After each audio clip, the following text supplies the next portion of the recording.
Hi, my name is Jill Bell. Today we're going to be working on postures for the low back. Before we dive into the asana portion, I think it's really important that we focus a little bit on the body and our posture, specifically in the pelvis region. So if you are suffering from low back pain, it could be a multitude of things. But one thing that I always like to talk about is the pelvis, the anterior versus the posterior tilt. And one thing that might really be helpful for you is if you actually look at how you might be standing, checking that your feet aren't turned out too much, or you have one foot turned out, or you're popping a hip to the side. Another thing that's really important is a lot of people lock their knees when they stand, and then this forces us to disengage our glutes and leaving the pelvis and the low back unprotected. Now, when I'm talking about the pelvis specifically, so if I turn to the side, we want to make sure that while we're practicing yoga and even while we're standing, it's going to take a lot more work and you'll have to consciously think about it all the time, but it will be helpful to know that you need to keep a neutral pelvis. So when I talk about the pelvis tilting forward, this is an anterior tilt. My hip bones are pushing a little further forward than my tailbone versus neutral versus a posterior tilt where my tailbone's a little further forward than my hip bones. When we move into forward folds, it's important that we access that anterior tilt. If you're really tight in your low back or your hips, you might be trying to enter a forward fold from here, and that's basically impossible. And I'll just demo that really quickly with a child's pose. So if I'm hinging forward in a child's pose, I found an anterior tilt in my pelvis and I'm able to hinge down. Whereas if I found a posterior tilt like this, and then I tried to hinge forward, it's physically impossible. So we're gonna start on our belly. So we call this a prone position. And I wanna make sure that you really lengthen out through the front of the hips, tuck your left toes under, walk your left hip back, and then do that with the right side. So tuck and walk it back. Then you can untuck again. And then we'll draw the arms down by the sides. Forehead can rest down. Make sure you activate the belly up into the spine. So we're not just completely disengaging. You can feel the belly pull in and up. Then root down through the top of your right foot and inhale to lift your left leg up as high as you can. You can point your toes. Remember to breathe. Think about firing the portion between your glute and your hamstring up as much as you can. Trying to keep your breath even. See if you can lift up even higher. Again, really rooting down through the opposite foot. And then go ahead and release it down. You can drop one cheek down, wiggle your bum side to side to help release any tension in your low back. And then we'll take the same position, opposite foot, sending your tailbone down, activating your belly, activating your glutes, and we'll lift the right leg up. So this actually can be quite a lot of work, remembering to breathe. Now we're not rotating the hip open, try to keep the pelvis nice and neutral. Another reason why you might be experiencing a lot of low back discomfort is because you haven't strengthened it. Again, try to lift a little bit higher and then exhale to release. Wiggle it out, drop one cheek down. Okay, then we'll try to bring the arms down beside the low ribs, squeezing the shoulder blades together, the elbows pull together, press the tops of the feet down, belly in, and we'll lift up into cobra pose. So watch that your shoulders don't start to creep up towards your ears. And then another thing that happens here is we hyperextend through the arms. So really bend into the elbows. Shoulders roll together and down your back. Belly pulls in, and then you should be able to have a little range of motion through the arms here. Breathing, activation, really pressing firmly through the tops of your feet. If it feels okay, go ahead and open through the front line of your neck. Even if you're somewhere like this to begin, this might be a little bit more advanced. Just knowing where you feel comfortable. Good news about this is it's also going to activate your shoulders and your triceps. Taking one more inhale here. Exhale, slowly lower. You can bend your knees, drop your feet side to side. When you're ready, pop onto your back. We'll hug the knees into the chest, kind of decompressing through those back bends. So when you lay down on your belly and you work against gravity, you're going to be firing up the back line or the posterior chain, working on strengthening through the back side.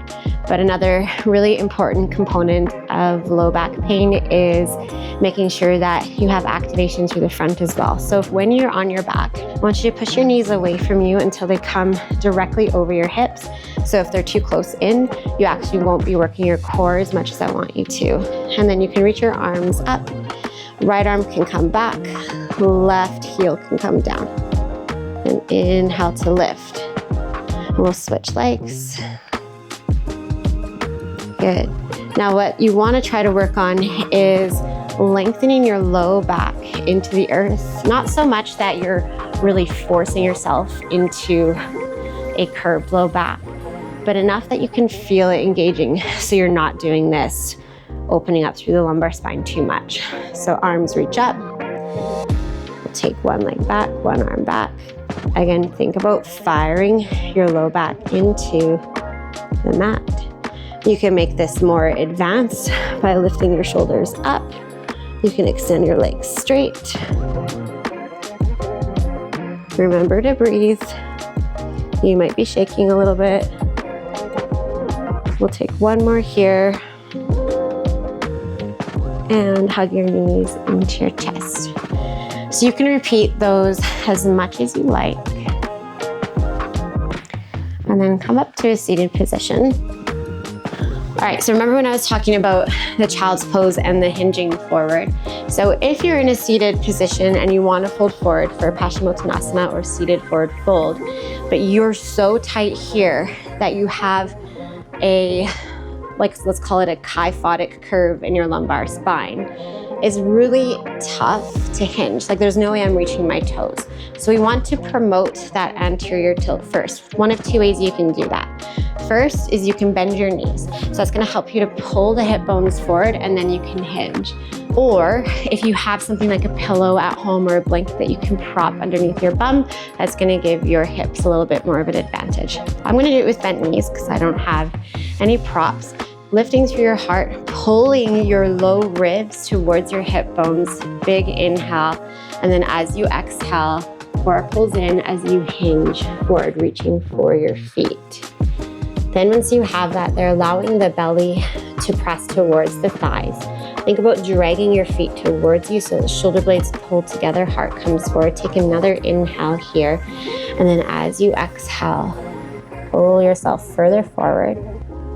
We'll start with about 3 to 5 breaths like this. This is just giving your sacrum and your low back an opportunity to broaden, to create some space there, to recognize what you're doing before you go a little bit further.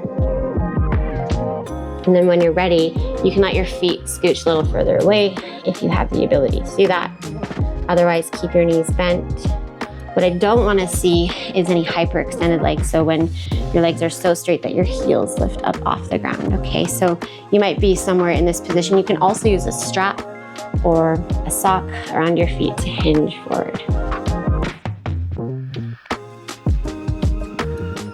3 more breaths. Again, you can repeat this posture as many times as you like.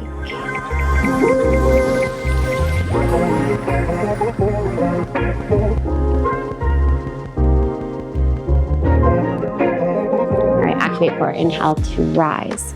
We're gonna move into my favorite low back stretch. So I'll turn a little bit to the side here, bringing one foot into your thigh. And we're not gonna twist to open this way like you might think. We're actually gonna twist the opposite direction. So take an inhale, and as you exhale, twist away from your bent knee, gaze behind your shoulder. So we're focusing on the twist first, pulling your belly in, and then as you exhale, slowly start to hinge, reaching for the outer edge of your foot.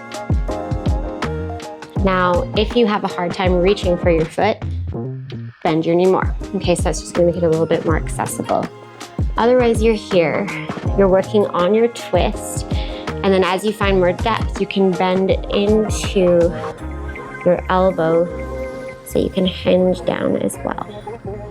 Watch that this hand isn't dragging the knee inward, okay? So you wanna make sure that the kneecap points straight up, twisting and hinging.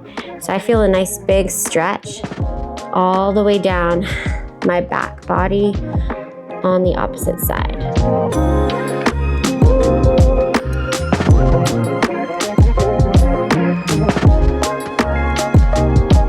Good, activate core. Inhale to unravel, we'll switch legs. So now you can see it from the other direction. Big full breath in. As you exhale, twist away from your bent knee, past your shoulder, gazing behind you. You can take this hand wherever it feels comfortable for you, and then reaching for the outer edge of the opposite foot. So like I said, you're gonna feel this stretch all the way down the outer line. So right now I'm twisting to the right, and I feel this on my left side. Remember to breathe.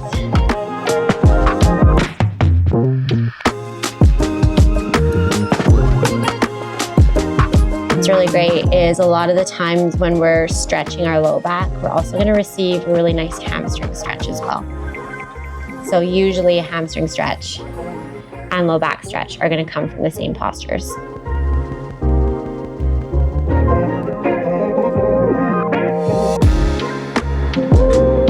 Last breath in. Exhale a little deeper. And inhale, unravel nice and slow. All right, last posture, we're gonna lay down onto our back, and we're really gonna break down just the basic supine twist, because this is often a posture that I see done pretty incorrectly and most likely putting a lot more pressure on your low back than I'd love for you to have. So when we come to our spines and I ask you to pull your knees into your chest, most people will do that and then they'll let their knees drop down to one side. Right now, this is putting a ton of pressure on my low spine, but I want you to check out the angle. Look how far away my knees are from me, okay? And then, I don't know if you can see this, but my heels are very close to my bum as well. So what I'd rather see from you is you pulling your knees into your chest, and then they stay nice and close as they drop to the opposite side. Oh, see, already my back just cracked and it felt really good. Then I'm gonna push my elbows into the mat to shift my upper body towards the right a little bit more, trying to broaden both shoulder blades down onto the ground. My feet are not close to my bum. They're a little bit further away, think like 90 degrees. And then when you're ready, you can twist towards the opposite direction. A couple ways you can support yourself here. You can put a pillow underneath your knees or a soft block. Or opposite side, you can drop a block or pillow under your top shoulder and allow that to settle down, unless you're able to rest both equally and fully. And then we'll activate core, inhale to come back through center, and we'll switch sides. If you want to help yourself out a little further, you can drop your feet, pick up your bum, shift it to the opposite side of the mat, then pull your knees in and let them fall towards the opposite direction. Some people like to take their hand and place it on top of their knee, or you can cross one leg over the other. So there's lots of ways you can play with just a simple twist, but sometimes doing the most basic feels the most supportive and the best. Again, stay here as long as you like. Maybe closing your eyes, really enjoying the stretch.